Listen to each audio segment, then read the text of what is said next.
decided to dismiss with immediate effect all the cabinet secretaries and attorney general of the Republic of Kenya, of the Cabinet of Kenya. The 11th of July 2024 will forever remain a historic day in Kenya. This comes after President William Ruto has announced today that he has fired all his entire cabinet after weeks of protest. Only the Deputy President Rigathi Gachagua and Prime Cabinet Secretary Musalia Mudavadi remain.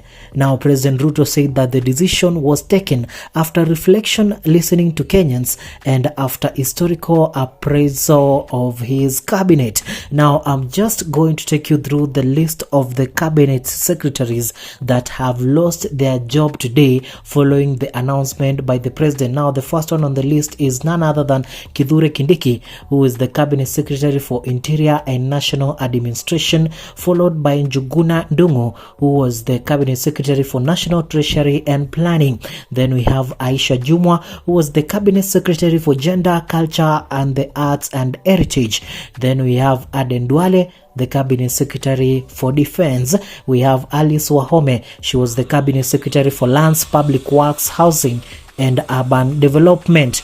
We then have Honorable Dr. Alfred Mutua, who was the cabinet secretary for Tourism and Wildlife, followed by Moses Kuria, who was the cabinet secretary for Public Service, Performance and Delivery Management.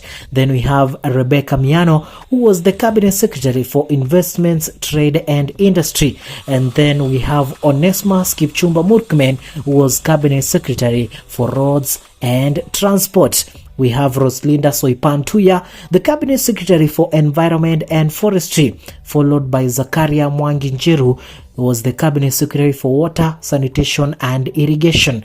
We have Penina Malonza, the East African Communities cabinet secretary, also the Asals and Regional Development.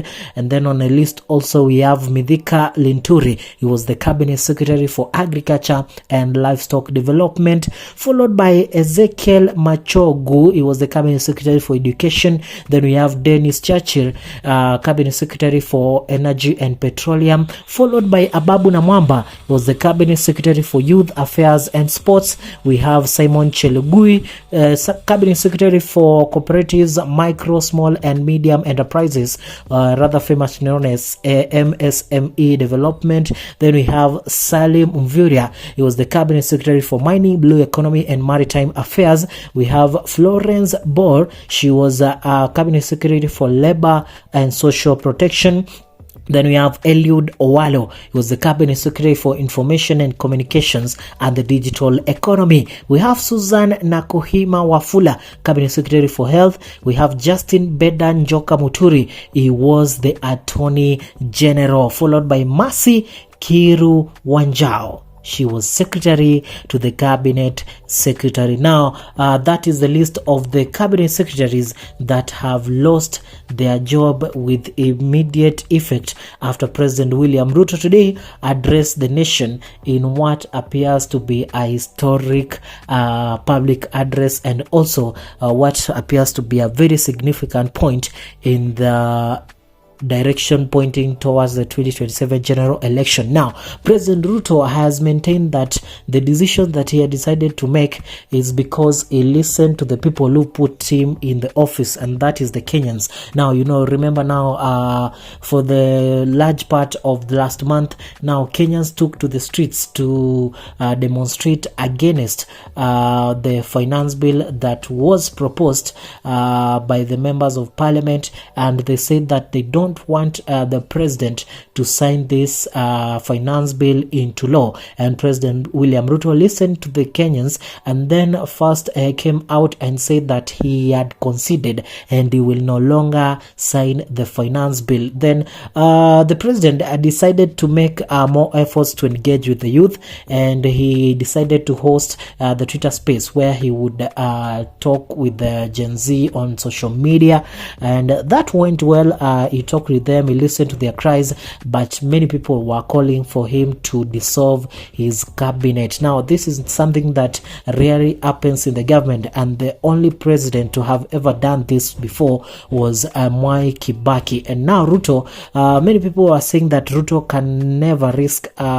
this move of firing his cabinet, because most of the people in there are his friends, and they maybe could come out and expose the secrets of the government. But William Ruto has said that he will listen to the people. Now, this marks quite a victory for the Gen Z, because this is what the people were crying for the president to listen to them, for the president to come out and say that he has listened to the people, because the people are demanding for better governance, are demanding for better leadership from their president. Meanwhile, what's your take on this story, and do you think that there are going to be consequences from President Ruto's move to fire his entire cabinet secretary, leaving only his deputy president Rigathi Gachagua? Because you remember now, Gachagua was also elected by the people. That is what he said during the press conference he did last week. And also